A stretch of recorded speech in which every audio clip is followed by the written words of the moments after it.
been around football for a while, then you know of the XFL and how it was the hard-hitting, no rules apply, chaotic football. But they've decided to bring it back now in a new way, and hopefully it can actually stick around. So if you want to learn more about the new XFL, make sure to give this video a thumbs up or a thumbs down because it's your thumb, and let's go ahead and get into it.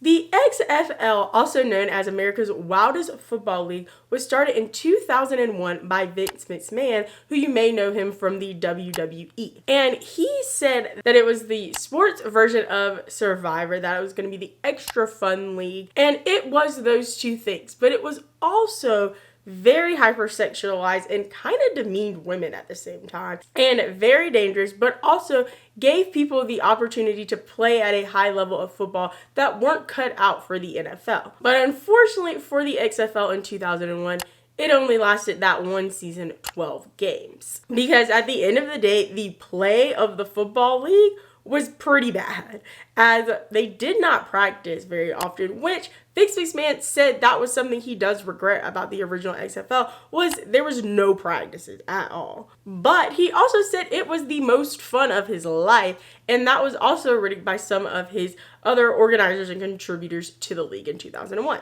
Now, 2018 came about, and Vince McMahon brought back the XFL again. He rebranded and, as his words, reimagined it with a $200 million investment. And this time, he decided to focus on what the fans want and being very fan-oriented, as it was a shorter, faster-paced game and made it much easier to understand for people who didn't have a lot of background in football. But unfortunately for Vince McMahon and the reimagined XFL, their first inaugural season, but technically second inaugural season, was the year 2020, and we all know what happened. They only managed to play halfway through their season before it was canceled, and then in April of 2020, Vince McMahon filed for Chapter 11 bankruptcy going toward the XFL. And he even sent out letters to players of that season, saying thank you for your time. But when it comes to the staff and employees of the XFL, the same cannot be said, as he just laid them off. And he is still going through a wrongful termination lawsuit against the former commissioner of the XFL. And now that leads us to present day, which the XFL is coming back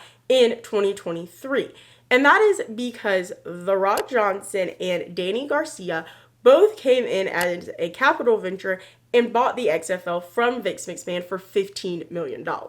And you might be asking, why would anybody want to take over this league? Well, the numbers were there from that 2020 half-written season that the XFL had, as it averaged 1.9 million viewers each week, and it had a $20 million gross revenue with a projected $46 million projected revenue for the entire season, which would have been 10 games. And there wasn't just financial growth and prosperity that came from the XFL during that shortened season. They even had players go on to the NFL and sign NFL contracts, as PJ Walker, who signed with the Carolina Panthers, played in the XFL during that 2020 season. Even though the XFL is coming back shortly after the rebrand, they are changing a few things. As you've probably seen the new logo, and most recently probably seen the new logo being in contest with the brand together. And they've also decided to change how the league works a little bit and some of the rules coming into the new season. As there will be 43 games in 2023,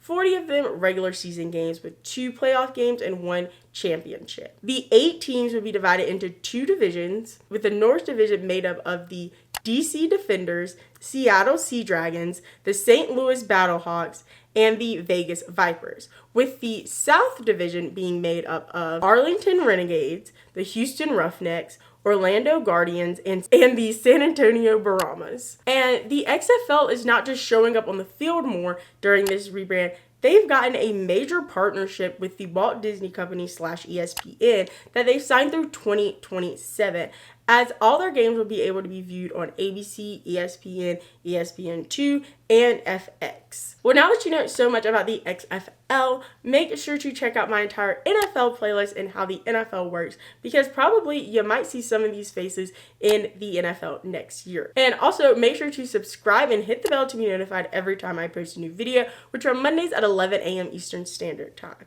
Go ahead and leave me a comment down below telling me, how do you feel about the XFL, and do you think they're actually going to make it to their second season ever? As well as give this video a thumbs up or a thumbs down because it's still your thumb. And remember, don't be afraid to join the convo.